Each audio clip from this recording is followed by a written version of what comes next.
واعتصموا بحبل الله جميعا ولا تفرقوا إلى الآخر الآية. وقال النبي صلى الله عليه وسلم: أخلص دينك يكفيك العمل القليل إن الله وملائكته يصلون على النبي يا أيها الذين آمنوا صلوا عليه وسلموا تسليما. اللهم صل على روح محمد في الأرواح وعلى جسد محمد في الأجساد وعلى قبر محمد في القبور. بلغ العلا بكماله كشف الدجى بجماله حسنت جميع خصاله صلوا عليه وآله. कुफुर को कफन कर दो शमशीरे तलवार से, जुल्मत को दफन कर दो नाराए तकबीर से। बलगल उला बिकमालिही कशफत दुजा बिजमालिही हसनत जमीअ खिसालिही सल्लु अलैहि व आलिहि। सम्मानित मुसल्ली किराम, আমি আপনাদের মাঝে আজকে পবিত্র কালামুল্লাহ শরীফের আল ইমরানের 101 নম্বর আয়াত আপনাদের মাঝে তিলাওয়াত করেছি।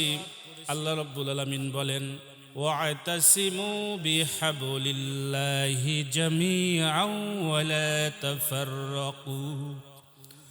তোমরা সকলেই আল্লাহর রজ্জুকে শক্তভাবে ধরো এবং পরস্পর তোমরা বিচ্ছিন্ন হয়ো না। আল্লাহর রজ্জু হচ্ছে কোরআন, আল্লাহর রজ্জু হচ্ছে ইসলাম, আল্লাহর রজ্জু হচ্ছে ঈমান। আমাদের কোরআন অনুযায়ী চলতে হবে, আমাদের ঈমানটাকে ঠিক রাখতে হবে। নবী করিম সাল্লাল্লাহু আলাইহি ওয়াসাল্লাম বলেছেন, এই শেষ জামানায় মানুষের ঈমান রাখা এত কঠিন। সম্মানিত ভাইরা আমার, পর্দানিশীন বোনরা, মা বোনেরা আমার, এই শেষ জামানায় ঈমান রাখা এত কঠিন হচ্ছে। আজকে মিডিয়ার যুগ, আজকে ফেসবুকের যুগ, আজকে ইন্টারনেটের যুগ। মানুষেরা এত খারাপের দিকে যাচ্ছে কারণ ঈমানটা আমাদের নষ্টর পথেই মানুষেরা যাচ্ছেন। কারণ হাদিস শরীফের ভিতরে আসছে, ঈমানটা রাখা এত কঠিন, হাতের তালুতে জ্বলন্ত আংরা রাখা মানুষের পক্ষে সহজ হয়ে যাবে, কিন্তু এই জামানায় মানুষের ঈমান রাখা কঠিন হয়ে যাবে। ঠিক কিনা বেঠে? সম্মানিত ভাই ও আমার, পর্দানিশীন মা ও বোনেরা, আজকালকাল দেখা যায় আমাদের ভিতরে একত্ব নাই, ঐক্য নাই, আমাদের ভিতরে শুধু হিংসা ঢুকে গেছে। হিংসা আমাদের থেকে দূর করতে হবে। আমরা সকল মুসলমান এক প্ল্যাটফর্মে এসে ঐক্যর কথা বলতে হবে। ঐক্যই হচ্ছে আজকে বাংলাদেশের ভিতরে শান্তি আসবে। ঠিক কিনা বে ঠিক? এই জামানায় যারা আজকে আমাদের মাথার তাজ আলেম ওলামা, আজকে 8টি দল আজকে ঐক্য হয়েছে এই বাংলার জমিনে ইসলামটা প্রতিষ্ঠিত করার জন্য। আজকে সকলেই আমরা কি করব? আলেম ওলামা সকলেই মিলে ইসলামটাকে প্রতিষ্ঠিত করার জন্য আমরা কাজ করব। ইসলামটা কেমন করে এই বাংলার জমিনে প্রতিষ্ঠিত হয়ে যায়। ইসলাম যদি প্রতিষ্ঠিত হয়ে যায়, ইসলামের বিধান যদি আইন যদি সংসদে পাশ হয়ে যায়, আজকে দেখা যায় আমাদের দেশে গতকালকে দেখা গেল সম্মানিত ভাইরা, গতকালকে দেখা গেল এই যে বিভিন্ন ফিতনায় কিন্তু আসতেছে আমাদের দেশ থেকে। স্বৈরাচার পলানোর পর থেকেই বিভিন্ন ফিতনা আমাদের দিনে দিনে আসতেছে। প্রতিটা দিন নিত্য নতুন ফিতনা আমাদের সমাজে আমাদের দেশের ভিতরে ঢুকতেছে। আজকে দেখা যায় যে বাউল শিল্পী আবুল সরকার, আজকে এদের ভিতরে কালেমা নাই, ইমান নাই, কোনো কিছু নাই। এরা শুধু আছে বাদ্যযন্ত্র নিয়ে, গান নিয়ে, অজু নাই, নবীর কোনো সুন্নতের বালাই নাই ভিতরে, কিন্তু বড় বড় লেকচার নিতেছে। আজকে তারা বলে যে কি আমাদের এই বাউল শিল্পীরা বলে এই আবুল সরকারকে আজকে আল্লাহ রাব্বুল আলামিনের সাথে তা সে এমনভাবে ভাষা ব্যবহার করেছে, আল্লাহ রাব্বুল আলামিনের ভুল ধরেছে, বলে নাউজুবিল্লাহ। সে কি করেছে? আল্লাহর কথা এমনভাবে বলেছেন, অনিয়মভাবে বলছেন, এমনভাবে ভাষা ব্যবহার করেছে, এটা বলা যায় না। আল্লাহ আমাদের সৃষ্টিকর্তা, এই সৃষ্টিকর্তাকে নিয়ে এমনভাবে কথা বলেছে। এই বাউল সরকারকে অ্যারেস্ট করেছে। আমরা অবিলম্বে এই বাউল সরকারের ফাঁসি চাই, ঠিক কিনা ঠিক? কিন্তু আজকে দেখা যায় আমাদের দেশের প্রধান উপদেষ্টার যে পেশ সচিব আছে, সেই সচিব গতকালকের পত্রিকাও দেখলাম, নেটে দেখলাম, খবর দেখলাম রাত্রে, সেই পেশ সচিব বলছে বাউল সরকারকে যারা আঘাত করছে, বাউল সরকারকে যারা অন্যায়ভাবে যে সমস্ত আলেমরা যে সমস্ত এমন ভাষা ব্যবহার করছে যে জঙ্গি গোষ্ঠীরা এরকম ভাবে সেই খারাপ ভাষা ব্যবহার করে বলছে যে বাউল সরকারের উপরে যারা হামলা করেছে তাদেরকে ধীরে ধীরে আমরা কি গ্রেফতার করে জেলখানায় পাঠাবো।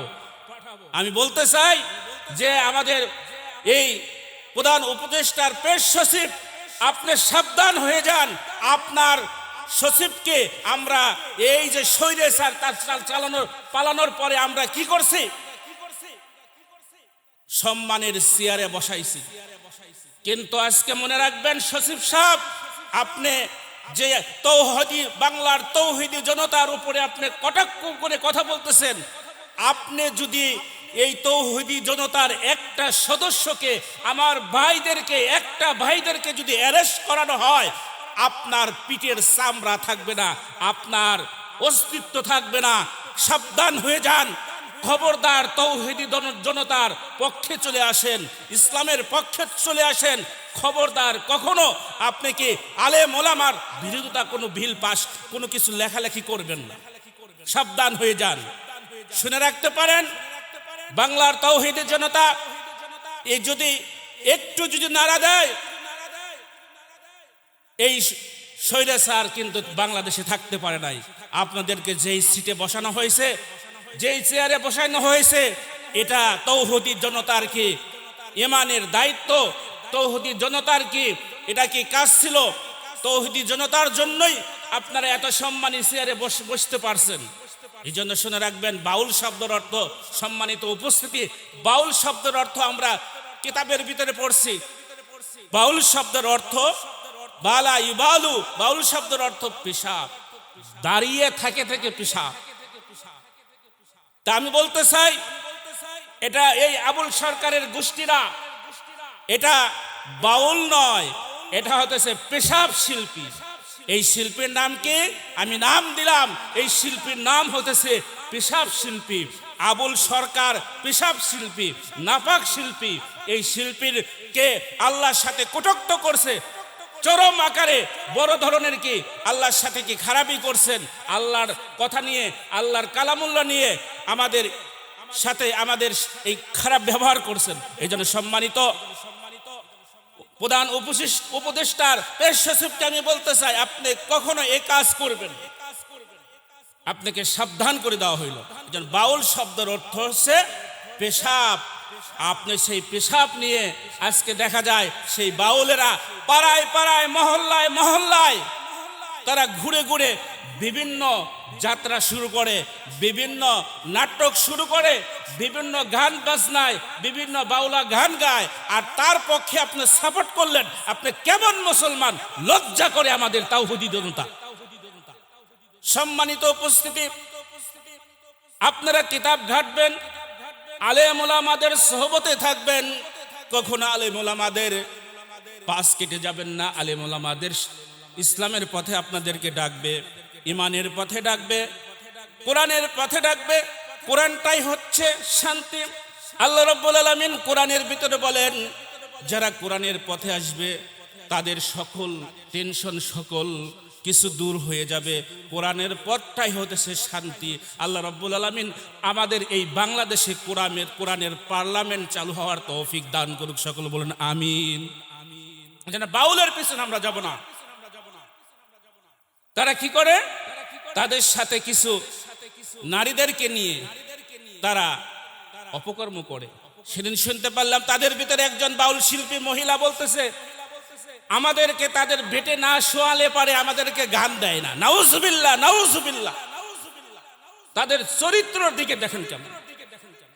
তাদের বেটে শুইতে হয়, তারপরে মহিলা বাউল শিল্পীদেরকে গান দেয়, পেশাব শিল্পীদেরকে এই আবুল সরকার গান দেয়। এই লম্পট যে কত জিনা করছে, তার সহযোগিতারা যে এই মহিলারা যে কত জিনা করছে, এটা গণনা করে শেষ করা যাবে না। এই জন্য সম্মানিত আমাদের প্রধান উপদেষ্টার পেশ সচিবকে বলতে চাই, আপনি অবিলম্বে এই বাউল শিল্পীদেরকে অ্যারেস্ট করা হয়েছে, কারাগারে আছে, অবিলম্বে আমি তাদেরকে বলতে চাই, বাংলার তাওহীদি জনতা সকলেই দাবি তোলেন, সকলেই দাবি তোলেন যে এই বাউল শিল্পীর ফাঁসি হোক। একটা বাউল শিল্পী আল্লাহর সাথে গাদ্দারি করেছে, আল্লাহর সাথে নাফরমানি করেছে। এরকম কি আইয়ামে জাহিলিয়াতের যুগের ইহুদি খ্রিস্টানরাও এরকম কি কটূক্ত করে নাই? এত বড় খারাপ ভাষা ব্যবহার করে নাই? এই জন্য আমরা সাবধান হয়ে যাই, আমাদের ঈমান ঠিক রাখতে হবে। এই বাউল শিল্পীরা যা করে তার থেকে আমাদেরকে, সন্তানেদেরকে এই বাউলা গান থেকে হেফাজত রাখতে হবে। আল্লাহ রাব্বুল আলামিন আমাদের সকলকে একত্র হওয়ার তৌফিক দান করুক। সকল বলুন আমিন। আমরা যদি একত্র না হইতে পারি তাহলে আমাদের কোনো ক্ষমতা আসবে না। কিতাবের ভিতরে পড়লাম যে আমাদের মা বোনেরা ঘর উঠান ঝাড়ু দেয়, শলা দিয়ে ঝাড়ু দেয়। কি দিয়ে ঝাড়ু দেয়? শলা দিয়ে ঝাড়ু দেয়। এই একটা রিংয়ের ভিতরে শলা ঢুকাইয়া তার ভিতরে কাঠি দিয়া, রশি দিয়া, বান দিয়া, প্যাঁচ দিয়া শক্ত করে যখন এই শলা দিয়ে উঠান ঘর পরিষ্কার করে, অল্প টাইমে উঠান ঘর পরিষ্কার হয়ে যায়। সম্মানিত উপস্থিতি, আমি আপনাদের কাছে বলে যাই, আমরা যদি এই শলার মতো একটা রিংয়ের ভিতরে ঢুকে যদি আমরা এক বাক্য পড়ি যে ইসলাম ছাড়া কোনো উপায় নাই, আমি তো মনে করব 1 মিনিটের ভিতরে আমরা কি এই বাংলাদেশে বেশি টাইম লাগবে না, ফজর থেকে জোহরের আজানের আগেই কি ইসলাম কায়েম হয়ে যাবে, ইসলাম প্রতিষ্ঠিত হয়ে যাবে। ঠিক কিনা বেঠিক? কিন্তু আমরা কি করতেছে, এই রিংয়ের ভিতরে ঝাড়ুর যে বাঁধা যে রিং আছে, এই রিংয়ের মতো আমরা ঢুকতে হবে, এক প্ল্যাটফর্মে ঢুকতে হবে। আজকে আমাদের জামাতের যে আমিরে জামাত এবং আল্লামা মামুল হক সাহেব, আরো যে আমার পিসাব হুজুর চরমনাই পিসাব, ইনারা যে এক হয়েছেন, আল্লাহর কাছে শুকরিয়া, শুকরিয়া। 2 রাকাত নফল নামাজ পড়ে আমি আল্লাহর কাছে সিজদায় রত হয়ে গেছি। আল্লাহ, এই জমিনে অবশ্যই ইসলাম কায়েম হবে, ইসলাম প্রতিষ্ঠিত হবে। আর ইসলাম যখন প্রতিষ্ঠিত হবে, এই আউলা ভাওলা পিসাব শিল্পীরা, এই সমস্ত অন্যায় অপচয় কর্ণওয়ালারা, এগুলো তো কথা বলার কোনো টাইমই পাবে না। এই জন্য আমাদের মা বোনেরা যখন উঠান এবং কি ঘর দুয়ার পরিষ্কার করে শলা দিয়ে, শত শত শলা একই রিংয়ের ভিতরে পেঁচ দিয়ে, বান দিয়ে যখন ঝাড়ু দেয়, তখন অল্প টাইমে ময়লা পরিষ্কার হয়ে যায়। কিন্তু সেই ময়লা পরিষ্কার হয়ে যায়, আমাদের ভিতরেও সেই ময়লাটা পরিষ্কার করব। আমরা যখন এক প্ল্যাটফর্মের উপরে দাঁড়িয়ে যাব, এক কোরআনের কথা বলবো, কালেমার কথা বলবো, ইমানের কথা বলবো, তখন এই আউলা বাউলা পেশাব শিল্পীরা এরকম আরো যারা ইসলামের কটূক্তি করে, তারা কি কথা বলার কোনো চান্স, কোনো কিছুই পাবে না। তখন আমাদের এই দেশে কি শান্তি আসবে? কোনো একদিন এ দেশের আকাশে কালেমার পতাকা দুলবে, সেদিন সভায় খোদাই বিধান পে দুঃখ বেদনা ভুলবে।